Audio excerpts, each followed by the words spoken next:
नमस्ते प्यारे साथियों, कैसे हैं आप सभी। आशा करता हूं बहुत ही अच्छे होंगे और अच्छे से पढ़ाई कर रहे होंगे। दोस्तों, आज हम आप सबके समक्ष जूनियर सहायक अध्यापक शिक्षक भर्ती परीक्षा हेतु हिंदी से संबंधित प्रैक्टिस सेट संख्या 27 लेके आए हैं। अभी तक हम लोगों ने इसके अंतर्गत कुल 26 प्रैक्टिस सेट देखे हैं, जिसका वीडियो आप मेरे यूट्यूब चैनल के प्लेलिस्ट से प्राप्त कर देख सकते हैं। इसके अलावा इन सब का पीडीएफ जो है आप मेरे टेलीग्राम चैनल या फिर व्हाट्सएप ग्रुप से प्राप्त कर सकते हैं। चलिए देर न करते हुए शुरू करते हैं क्वेश्चन नंबर 1 से। यदि मेरा वीडियो आप सभी लोगों को अच्छा लगे तो लाइक करें और सब्सक्राइब करें। दोस्तों, आप लोग मुझे कमेंट करके ज़रूर बताइएगा कि आप लोगों का कितना क्वेश्चन सही हुआ है।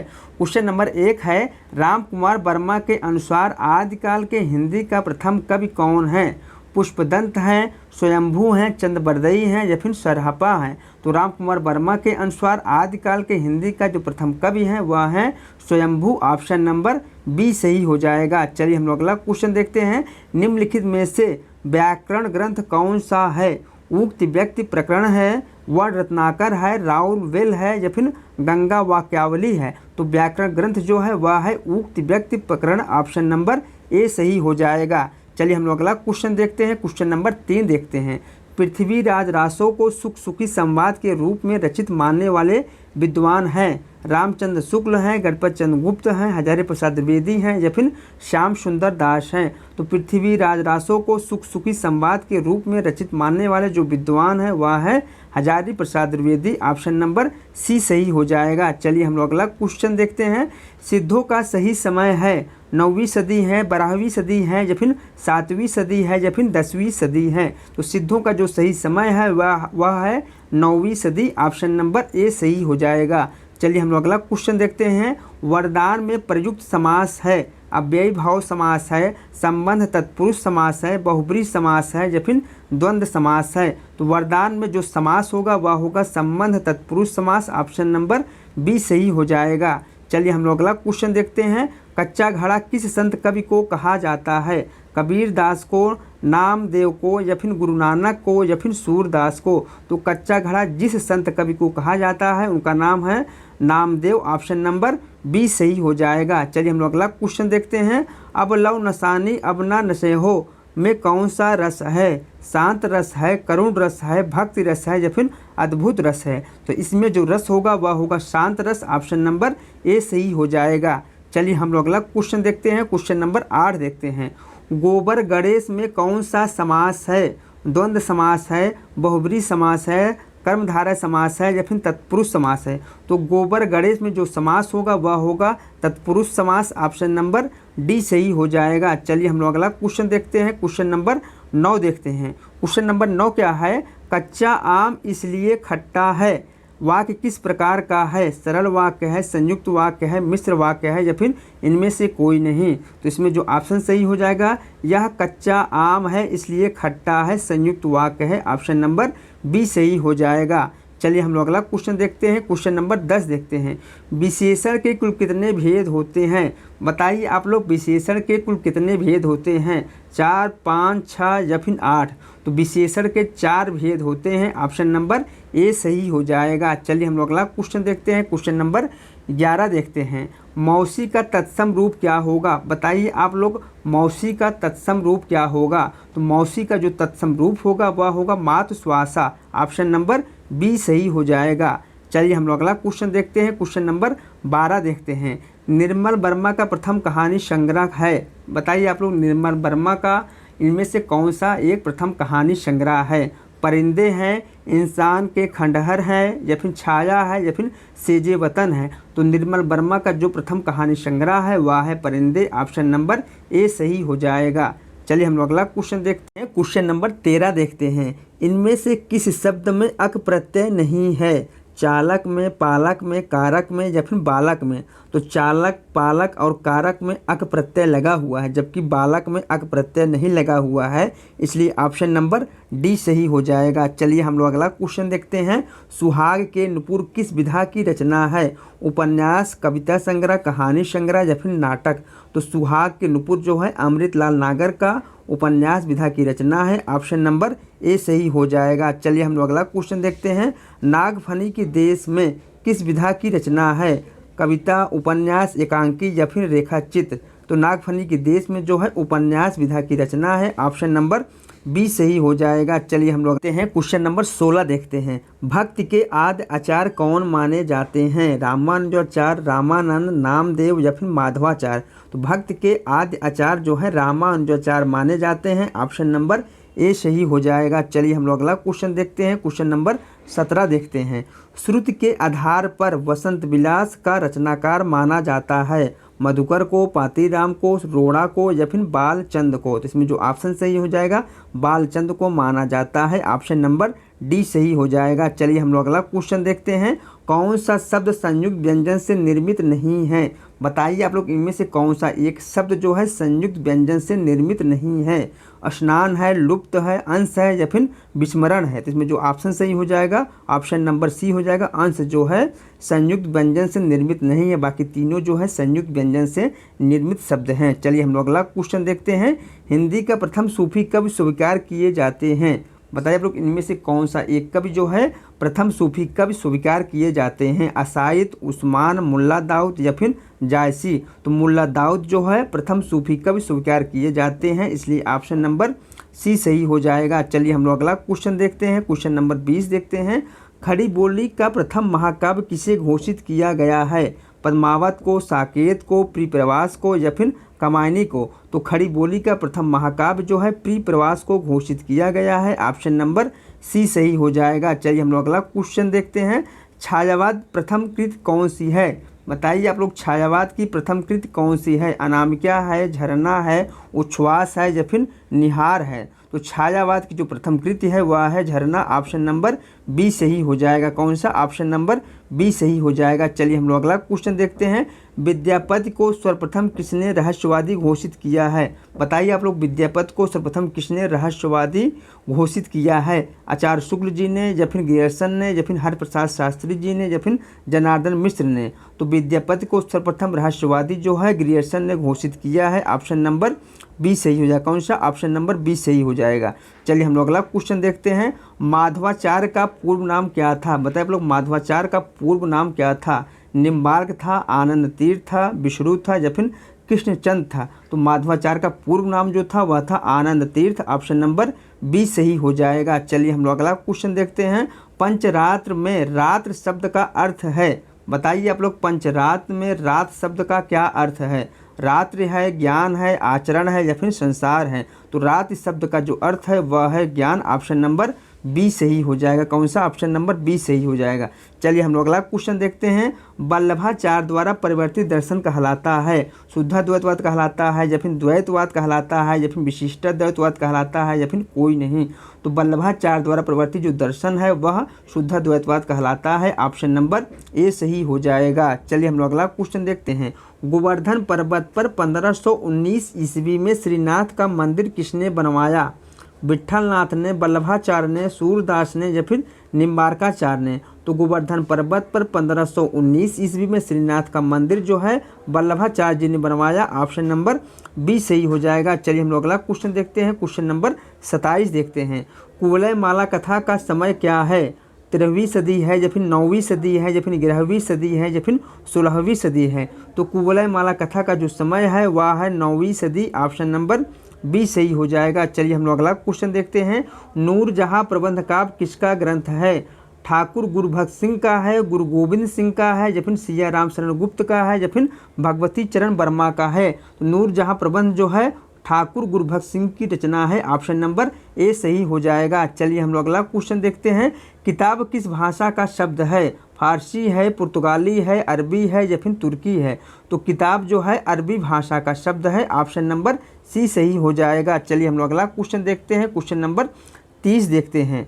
हजारी प्रसाद द्विवेदी ने भक्ति काल की समय सीमा क्या निर्धारित की है? तो हजारी प्रसाद द्विवेदी जी ने भक्ति काल की जो समय सीमा है वह 1400 ईस्वी से 1600 ईस्वी निर्धारित की हुई है। ऑप्शन नंबर बी सही हो जाएगा। चलिए हम लोग अगला क्वेश्चन देखते हैं। क्वेश्चन नंबर 31 देखते हैं। नई कविता के प्रतिमान नामक पुस्तक के लेखक कौन हैं? लक्ष्मीकांत वर्मा हैं, रामचंद्र शुक्ल हैं, हजारी प्रसाद द्विवेदी हैं या फिर डॉक्टर नागेंद्र हैं। तो नई कविता के प्रतिमान नामक पुस्तक के जो लेखक हैं वह हैं Lakshmikant Verma. Option number A सही हो जाएगा। चलिए हम लोग अगला क्वेश्चन देखते हैं। क्वेश्चन नंबर 32 देखते हैं। नानक की वह कृति कौन सी है जिसमें दर्शन का सार तत्व मिलता है?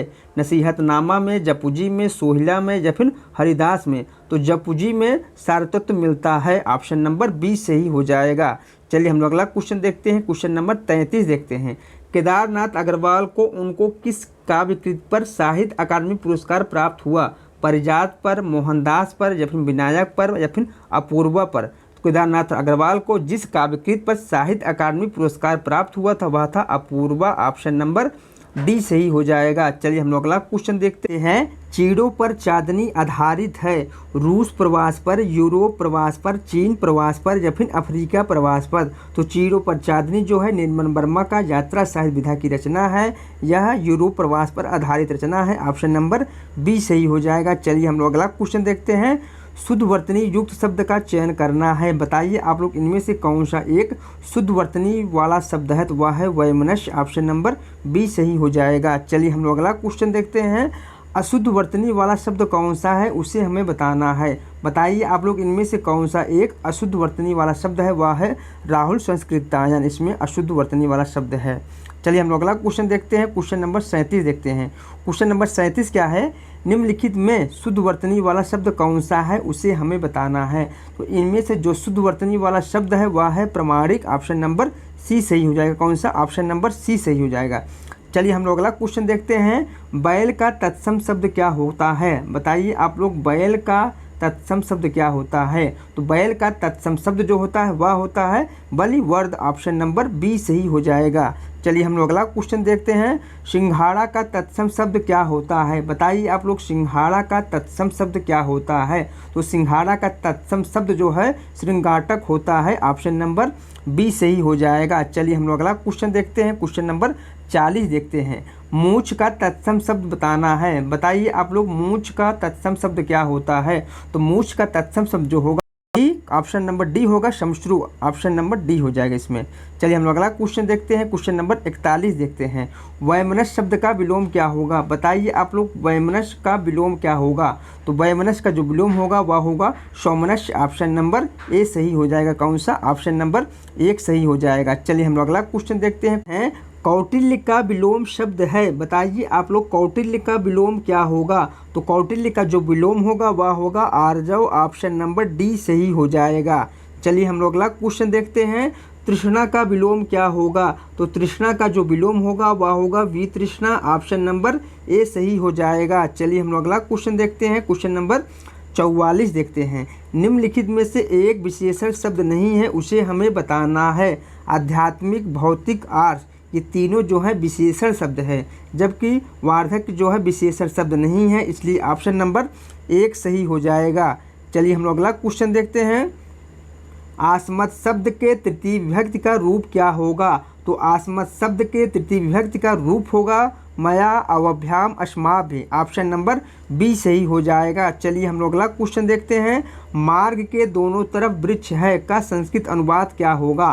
तो मार्ग के दोनों तरफ वृक्ष है, इसका संस्कृत अनुवाद होगा मार्गम उभयतः वृक्षा संत। ऑप्शन नंबर ए सही हो जाएगा।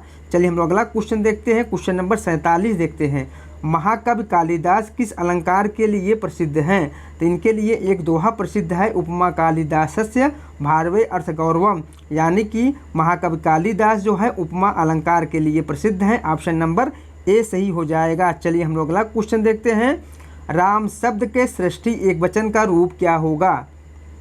तो राम शब्द का सृष्टि एकवचन जो रूप होगा वह होगा रामस्य। ऑप्शन नंबर बी सही हो जाएगा। कौन सा? ऑप्शन नंबर बी सही हो जाएगा। चलिए हम लोग अगला क्वेश्चन देखते हैं। क्वेश्चन नंबर 49 देखते हैं। पट धातु के वर्तमान काल में मध्यम पुरुष के एक वचन का रूप क्या होगा? तो इसमें जो ऑप्शन सही हो जाएगा ऑप्शन नंबर बी हो जाएगा, पठसी। चलिए हम लोग अगला क्वेश्चन देखते हैं। संस्कृत काव्य में पदलालित के लिए किसकी प्रसिद्धि सर्वाधिक है? कालिदास की, माघ की, भारवी की या फिर दंडी की? तो उपमा कालिदासस्य भारवे अर्थगौरवम दंडिना पदलालित, यानी कि पदलालित के लिए दंडी कवि मशहूर हैं। ऑप्शन नंबर डी सही हो जाएगा। चलिए हम लोग अगला क्वेश्चन देखते हैं। तेजोमय का सही संधि विच्छेद क्या होगा? तो तेजोमय का सही संधि विच्छेद होगा तेजः प्लस मय, ऑप्शन नंबर सी सही हो जाएगा। इसमें विसर्ग संधि है। चलिए हम लोग अगला क्वेश्चन देखते हैं। रज्जु शब्द का हिंदी में अर्थ क्या होगा? तो रज्जु शब्द का हिंदी में जो अर्थ होगा वह होगा रस्सी, ऑप्शन नंबर सी सही हो जाएगा। क्या? ऑप्शन नंबर सी सही हो जाएगा। चलिए हम लोग अगला क्वेश्चन देखते हैं। आदिकाल के लिए बीजवापन काल नामकरण किसने किया है? राहुल संकृतायन ने, डॉक्टर नागेन ने, या फिर महावीर प्रसाद द्विवेदी ने, या फिर हजारी प्रसाद द्विवेदी ने। तो आदिकाल के लिए बीजवापन काल जो नामकरण किया गया है महावीर प्रसाद द्विवेदी द्वारा किया गया है, ऑप्शन नंबर सी सही हो जाएगा। चलिए हम लोग अगला क्वेश्चन देखते हैं। हिंदी साहित्य के इतिहास ग्रंथ हिंदी साहित्य विमर्श के लेखक कौन हैं? बताइए आप लोग, हिंदी साहित्य विमर्श के लेखक कौन हैं? वियोगी हरि हैं, सूर्यकांत शास्त्री हैं, या फिर हजारी प्रसाद द्विवेदी हैं, या फिर पद्मलाल पुन्नालाल बख्शी हैं। तो हिंदी साहित्य विमर्श के जो लेखक हैं वह हैं Padumlal Punnalal Bakshi, option number D सही हो जाएगा। चलिए हम लोग अगला क्वेश्चन देखते हैं। क्वेश्चन नंबर 55 देखते हैं। पूर्वी हिंदी वर्ग की बोलियों का विकास किससे माना गया है? सौरसेनी अपभ्रंश से, मागधी अपभ्रंश से, अर्धमागधी अपभ्रंश से, या फिर नागर अपभ्रंश से। तो पूर्वी हिंदी वर्ग की बोलियों का विकास जो है अर्धमागधी अपभ्रंश से माना गया है, ऑप्शन नंबर सी सही हो जाएगा। कौन सा? ऑप्शन नंबर सी सही हो जाएगा। चलिए हम लोग अगला क्वेश्चन देखते हैं। क्वेश्चन नंबर 56 देखते हैं। क्वेश्चन नंबर 56 क्या है? यह बोली पूर्वी हिंदी वर्ग की बोली नहीं है। यह बोली पूर्वी हिंदी वर्ग की बोली नहीं है। अवधी, बाघेली, छत्तीसगढ़ी, या फिर बुंदेली। तो बुंदेली जो है पूर्वी हिंदी वर्ग की बोली नहीं है, इसलिए ऑप्शन नंबर डी सही हो जाएगा। चलिए हम लोग अगला क्वेश्चन देखते हैं। हिंदी की बा ध्वनि है, बताइए आप लोग, हिंदी की बा ध्वनि का उच्चारण जो है कहाँ से होता है? तो हिंदी की बा ध्वनि का उच्चारण जो है ओष्ठ ध्वनि से होता है, ऑप्शन नंबर बी सही हो जाएगा। चलिए हम लोग अगला क्वेश्चन देखते हैं। काव्य प्रकाश के रचनाकार कौन है? बताइए आप लोग, काव्य प्रकाश जो है किसकी रचना है? मम्मट की है, दंडी की है, विश्वनाथ की है, या फिर राजशेखर की है? तो काव्य प्रकाश जो है मम्मट की रचना है, ऑप्शन नंबर ए सही हो जाएगा। कौन सा? ऑप्शन नंबर ए सही हो जाएगा। चलिए हम लोग अगला क्वेश्चन देखते हैं। क्वेश्चन नंबर 59 देखते हैं। आँख का काजल चुराना मुहावरे का क्या अर्थ होता है? बताइए आप लोग, आँख का काजल चुराना मुहावरे का क्या अर्थ होता है? इसका जो अर्थ होता है वह होता है सामने या पास की वस्तु चुरा लेना, ऑप्शन नंबर ए सही हो जाएगा। चलिए हम लोग अगला क्वेश्चन देखते हैं। नंबर 60 है। दीर्घ सूत्री का अर्थ है लंबी कदकाठी वाला, बहुत देर से प्रतीक्षारत, या फिर दीर्घ प्रवचन करने वाला, या फिर धीमी गति से कार्य करने वाला। तो दीर्घ सूत्री का जो अर्थ होता है वह होता है धीमी गति से कार्य करने वाला, ऑप्शन नंबर डी सही हो जाएगा। चलिए हम लोग अगला क्वेश्चन देखते हैं।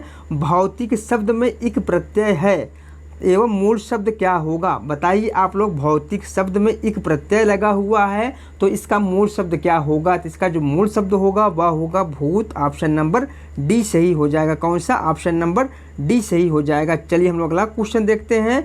किसमें उपसर्ग प्रयुक्त है? बताइए आप लोग, किसमें एक शब्द में उपसर्ग लगा हुआ है? तो वह है निढाल में उपसर्ग लगा हुआ है।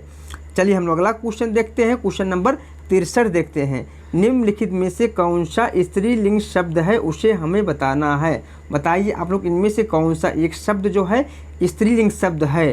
डोर है, रस्सा है, धागा है, या फिर सूत है? इसमें जो ऑप्शन सही हो जाएगा स्त्रीलिंग जो शब्द है वह है डोर, ऑप्शन नंबर ए सही हो जाएगा। चलिए हम लोग अगला क्वेश्चन देखते हैं।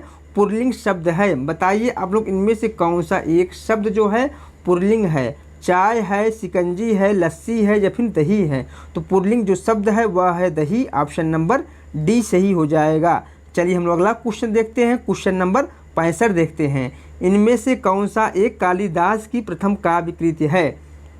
बताइए आप लोग, इनमें से कौन सी एक रचना जो है कालिदास की प्रथम काव्य कृति है? मेघदूत है, ऋतुसंहार है, या फिर रघुवंश है, या फिर नरसिंह चरित्र है? तो कालिदास की जो प्रथम काव्य कृति है वह है ऋतुसंहार, ऑप्शन नंबर बी सही हो जाएगा। चलिए हम लोग अगला क्वेश्चन नंबर 66 देखते हैं। हिंदी की रसरीत परंपरा का प्रस्थान ग्रंथ माना जाता है? रसिक प्रिया को माना जाता है, हित तरंगड़ी को माना जाता है, रस पीयूष निधि को माना जाता है, या फिर रस रत्नाकर को माना जाता है? तो हिंदी की रसरीत परंपरा का प्रस्थान ग्रंथ जो है रसिक प्रिया को माना जाता है, ऑप्शन नंबर ए सही हो जाएगा। चलिए हम लोग अगला क्वेश्चन देखते हैं। माधवानल कामकंदला किसकी रचना है? बोधा की है, ठाकुर की है, गंग की है या फिर आलम की है? तो माधवानल कामकंदला जो है आलम कवि की रचना है। ऑप्शन नंबर डी सही हो जाएगा। चलिए हम लोग अगला क्वेश्चन देखते हैं। पाहुड़ दोहा किसकी रचना है? बताइए आप लोग, पाहुड़ दोहा जो है किसकी रचना है? मुनिराम सिंह की है, स्वयंभू की है, पुष्पदंत की है या फिर वेद व्यास की है? तो पाहुड़ दोहा जो है मुनिराम सिंह की रचना है। ऑप्शन नंबर ए सही हो जाएगा। कौन सा? ऑप्शन नंबर ए सही हो जाएगा। चलिए हम लोग अगला क्वेश्चन देखते हैं। इनमें से एक कवि अष्टछाप का नहीं है, उसे हमें बताना है। बताइए आप लोग, इनमें से कौन सा एक कवि जो है अष्टछाप का कवि नहीं है? कृष्णदास है, चतुर्भुज दास है, छीत स्वामी है या फिर गोविंद दास है? तो इसमें जो ऑप्शन सही हो जाएगा, गोविंद दास जो है अष्टछाप के कवि नहीं है, बल्कि बाकी तीनों जो कवि हैं अष्टछाप के कवि हैं, इसलिए ऑप्शन नंबर डी सही हो जाएगा। चलिए हम लोग अगला क्वेश्चन देखते हैं। बजी नसीफी और नवाजी भूल गया अल्लाह ताला पंक्ति किसके द्वारा रचित है? कबीर दास के द्वारा, रहीम दास के द्वारा, हरिवंश राय बच्चन के द्वारा या फिर सूरदास के द्वारा? तो उपयुक्त काव्य पंक्ति जो है मधुशाला से लिया गया है। इसकी रचनाकार जो है हरिवंश राय बच्चन है। ऑप्शन नंबर सी सही हो जाएगा। चलिए हम लोग अगला क्वेश्चन देखते हैं। क्वेश्चन नंबर 71 देखते हैं। निम्नलिखित प्रवृत्तियों में से एक प्रगतिवाद की प्रवृत्ति नहीं है, उसे हमें बताना है। जनमानस के प्रति लोक मंगल की कामना जो है यह प्रगतिवाद की प्रवृत्ति है। शोषक वर्ग के प्रति सहानुभूति एवं शोषक वर्ग के प्रति घृणा का भाव यह भी प्रगतिवाद की प्रवृत्ति है। सामाजिकता का आग्रह यह भी प्रगतिवाद की प्रवृत्ति है। धर्म, ईश्वर तथा व्यक्तिवाद में आस्था जो है यह प्रगतिवाद की प्रवृत्ति नहीं है, इसलिए ऑप्शन नंबर इसमें ए सही हो जाएगा। चलिए हम लोग अगला क्वेश्चन देखते हैं। क्वेश्चन नंबर 72 देखते हैं। हालावाद के प्रवर्तक माने जाते हैं। बताइए आप लोग, हालावाद के प्रवर्तक कौन माने जाते हैं? हरिवंश राय बच्चन माने जाते हैं, नरेंद्र शर्मा माने जाते हैं, भगवती चरण वर्मा माने जाते हैं या फिर बालकृष्ण शर्मा नवीन माने जाते हैं? तो इसमें जो ऑप्शन सही हो जाएगा, हालावाद के जो प्रवर्तक हैं वह है Harivansh Rai Bachchan. Option number A सही हो जाएगा। कौन सा? ऑप्शन नंबर ए सही हो जाएगा। चलिए हम लोग अगला क्वेश्चन देखते हैं। अगला क्वेश्चन देखते हैं। हरिवंश राय बच्चन का प्रथम काव्य संग्रह है। बताइए आप लोग, हरिवंश राय बच्चन का प्रथम काव्य संग्रह कौन सा है? मधुशाला है, मधुबाला है, शतरंगड़ी है या फिर तेरा हार है? तो हरिवंश राय बच्चन का जो प्रथम काव्य संग्रह है वह है तेरा हार। ऑप्शन नंबर डी सही हो जाएगा। चलिए हम लोग अगला क्वेश्चन देखते हैं। अभी बिल्कुल अभी किसका प्रथम काव्य संग्रह है? अज्ञेय का है, केदारनाथ अग्रवाल का है, केदारनाथ सिंह का है या फिर रघुवीर सहाय का है? तो अभी बिल्कुल अभी जिसका प्रथम काव्य संग्रह है वह है केदारनाथ सिंह का। ऑप्शन नंबर सी सही हो जाएगा। चलिए हम लोग अगला क्वेश्चन देखते हैं। खुले हुए आसमान के नीचे किसकी रचना है? कीर्ति चौधरी की है, राजकमल चौधरी की है, संजीव की है या फिर नेमचंद जैन की है? तो खुले हुए आसमान के नीचे जो है कीर्ति चौधरी की रचना है। ऑप्शन नंबर ए सही हो जाएगा। चलिए हम लोग अगला क्वेश्चन देखते हैं। क्वेश्चन नंबर 76 देखते हैं। लघु मानव की महत्ता को प्रतिष्ठित करने वाला कवि इनमें से कौन है? सर्वेश्वर दयाल सक्सेना है, विजय देवनारायण शाही है, कैलाश वाजपेयी है या फिर अरुण कमल है? तो लघु मानव की महत्ता को प्रतिष्ठित करने वाले जो कवि हैं वह है विजय देवनारायण शाही। ऑप्शन नंबर बी सही हो जाएगा। कौन सा? ऑप्शन नंबर बी सही हो जाएगा। चलिए हम लोग अगला क्वेश्चन देखते हैं। निम्नलिखित में से दुष्यंत कुमार की रचना नहीं है, उसे हमें बताना है। बताइए आप लोग, इनमें से कौन सी एक रचना जो है दुष्यंत कुमार की नहीं है? आवाज़ों के घेरे या फिर जलते हुए वन का बसंत या फिर शब्दिता या फिर साए में धूप? तो दुष्यंत कुमार की जो रचना नहीं है वह है शब्दिता। ऑप्शन नंबर सी सही हो जाएगा। शब्दिता जो है किसकी रचना है? धर्मवीर भारती की रचना है। चलिए हम लोग अगला क्वेश्चन देखते हैं। नए कवियों में कौन सा कवि रहस्यवादी माना जाता है? बताइए आप लोग, नए कवियों में कौन सा कवि जो है रहस्यवादी माना जाता है? केदारनाथ सिंह माने जाते हैं, धूमिल माने जाते हैं, विजय देवनारायण शाही माने जाते हैं या फिर मुक्तिबोध माने जाते हैं? तो नए कवियों में जो कवि रहस्यवादी माना जाता है वह है विजय देवनारायण शाही। ऑप्शन नंबर सी सही हो जाएगा। चलिए हम लोग अगला क्वेश्चन देखते हैं। निम्नलिखित कवियों में से कौन युजुत्सावादी कविता से जुड़ा है? बीरेन जैन है, गंगा प्रसाद विमल है या फिर सलब श्री राम सिंह है या फिर मोहनदास है? तो इसमें जो ऑप्शन सही हो जाएगा ऑप्शन नंबर सी हो जाएगा, सलब Shri Ram Singh. Option number C सही हो जाएगा।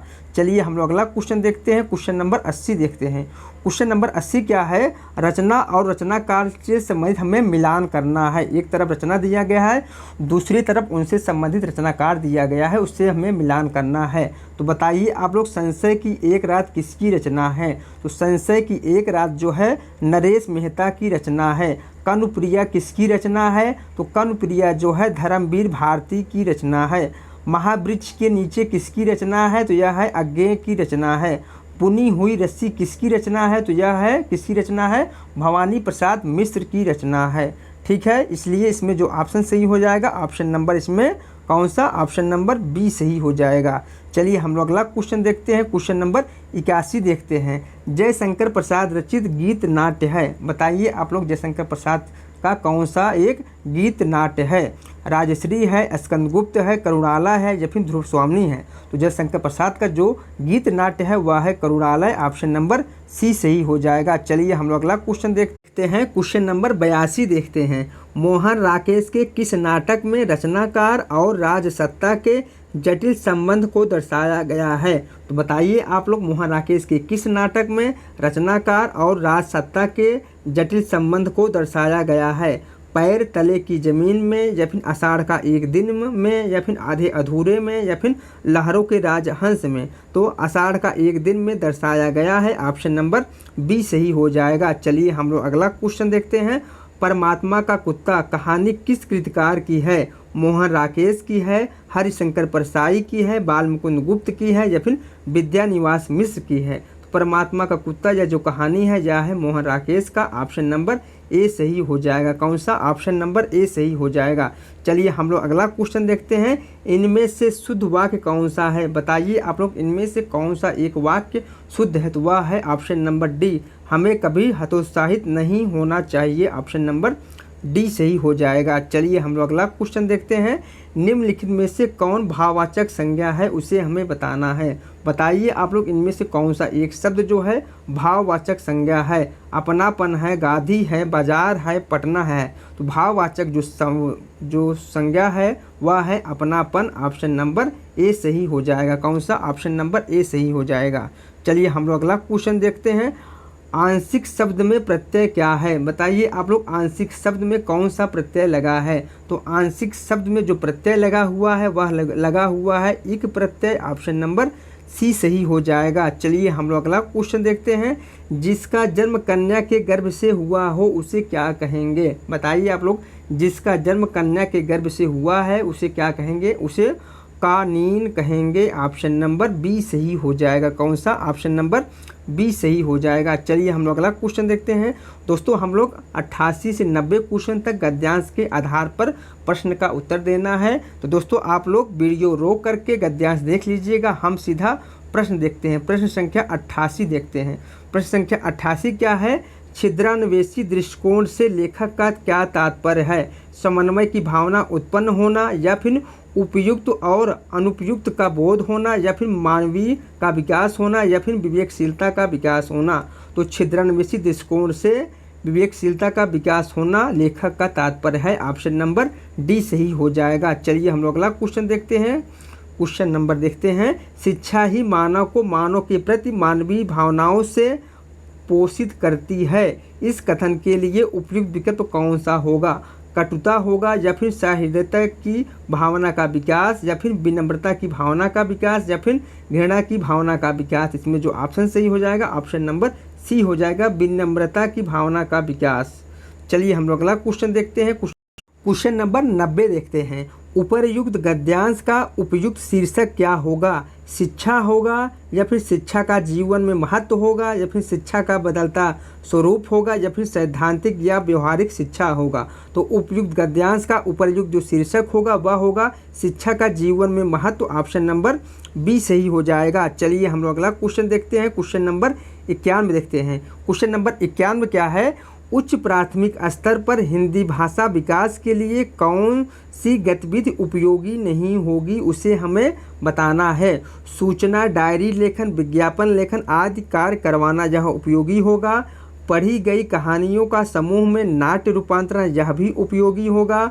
विज्ञापनों, पोस्टरों, साइन बोर्ड और भाषा के अन्य उपयोगों का विश्लेषण करना यह भी उपयोगी होगा। मुहावरे के अर्थ में लिखकर वाक्य बनाना यह उपयोगी नहीं होगा, इसलिए ऑप्शन नंबर डी सही हो जाएगा। चलिए हम लोग अगला क्वेश्चन देखते हैं। क्वेश्चन नंबर 92 देखते हैं। उच्च प्राथमिक स्तर पर व्याकरण शिक्षण की सर्वाधिक उचित विधि कौन सी है? सूत्र विधि है, निगमन विधि है, या फिर आगमन विधि है, या फिर भाषा संसर्ग विधि है? तो इसमें जो ऑप्शन सही हो जाएगा ऑप्शन नंबर सी हो जाएगा, आगमन विधि। चलिए हम लोग अगला क्वेश्चन देखते हैं। क्वेश्चन नंबर 93 देखते हैं। क्वेश्चन नंबर 93 क्या है?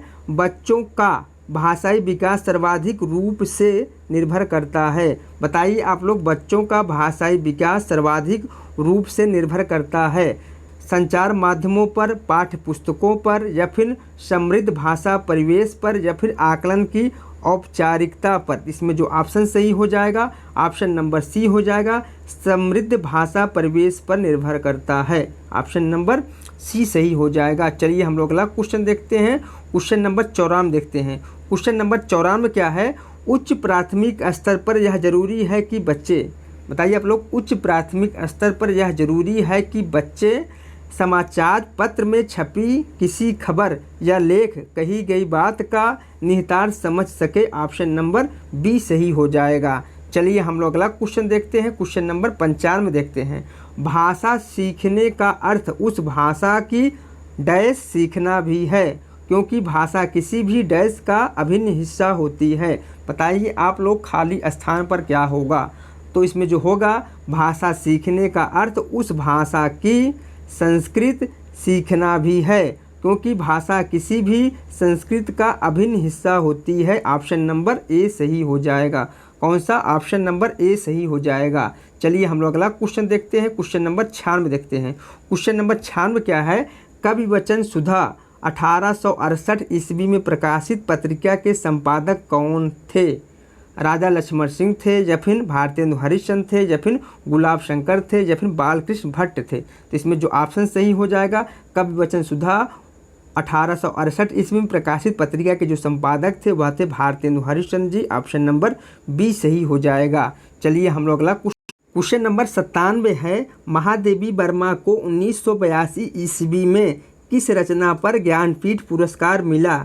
यामा पर, संपूर्ण साहित्य पर, या फिर भैरवी पर, या फिर प्रेम पत्रिका पर? तो महादेवी वर्मा को ज्ञानपीठ पुरस्कार जो है 1982 ईस्वी में यामा रचना पर मिला। ऑप्शन नंबर ए सही हो जाएगा। चलिए हम लोग अगला क्वेश्चन देखते हैं।